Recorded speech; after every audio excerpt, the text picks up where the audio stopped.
Saya Grinaldi Rafael dengan NIM 2018-60156 akan mereview materi MSDMBK chapter 1 hingga 15. Yang pertama chapter 1. Pada chapter ini membahas mengenai dimensi perilaku dalam peta kompetensi McClellan yang terdiri dari achievement, affiliation, power, self-concept, dan skill. Ada juga kata kunci dari MSDMBK yaitu KSA dan behavior. Pada chapter ini juga dijelaskan apa itu kompetensi. Kompetensi adalah perilaku menyelesaikan tugas atau pekerjaan di perusahaan.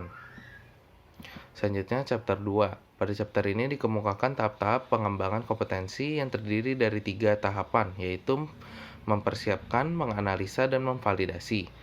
Pada chapter ini juga dijelaskan mengenai core kompetensi dan level meta kompetensi. Selanjutnya chapter 3. Pada chapter ini dijelaskan mengenai metode-metode yang dapat digunakan dalam manajemen kompetensi. Ada 7 metode yaitu Task Analysis Approach, Critical Incident Interview Methods, Behavioral Event Interview atau BARS, Expert Panel, The Result Scale, Repertory Grid, dan Likert Scale.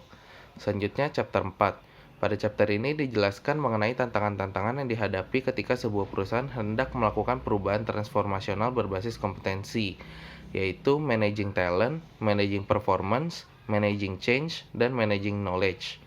Serta dikemukakan pula 4 hal yang dibutuhkan oleh HRM based on competency model, yaitu business knowledge, HR knowledge, change agent skill, serta kredibilitas dan pengaruh.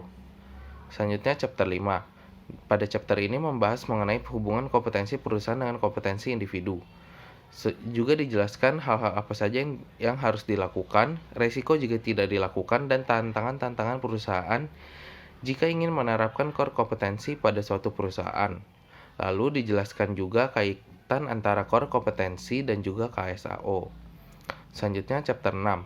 Chapter ini menjelaskan pengertian assessment center, karakteristik, komponen teknik, dan alat analisis dan juga manfaat dari assessment center. Selanjutnya chapter 7. Chapter ini membahas mengenai metode-metode instruksional yang dapat digunakan oleh asesor untuk menilai kandidat.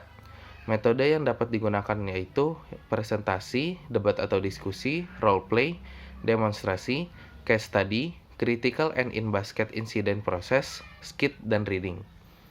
Selanjutnya chapter 8. Chapter ini membahas mengenai pentingnya memiliki proses seleksi berdasarkan kompetensi, serta dijelaskan juga mengenai cara mengevaluasi kelebihan dan kekurangan, metode, dan tujuan dari adanya seleksi berdasarkan kompetensi.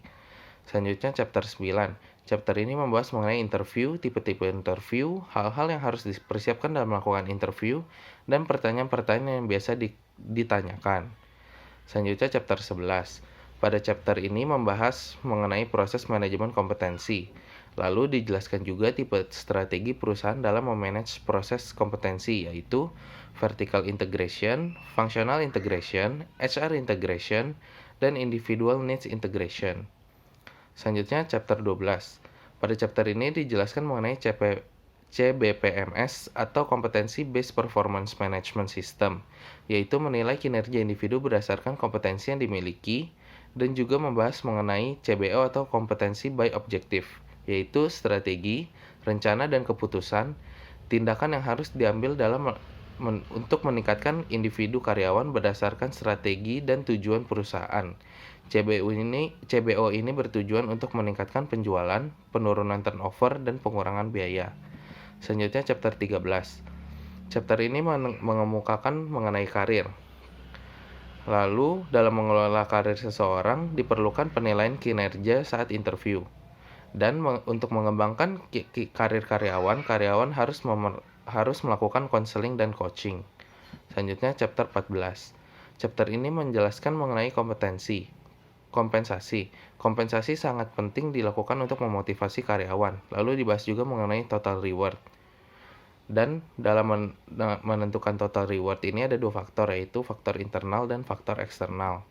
Yang terakhir adalah chapter 15. Chapter ini menjelaskan tentang development management, yaitu berkembangnya individu yang sesuai dengan tujuan perusahaan, serta manfaat dari development management. Sekian review materi MSDMBK saya. Terima kasih.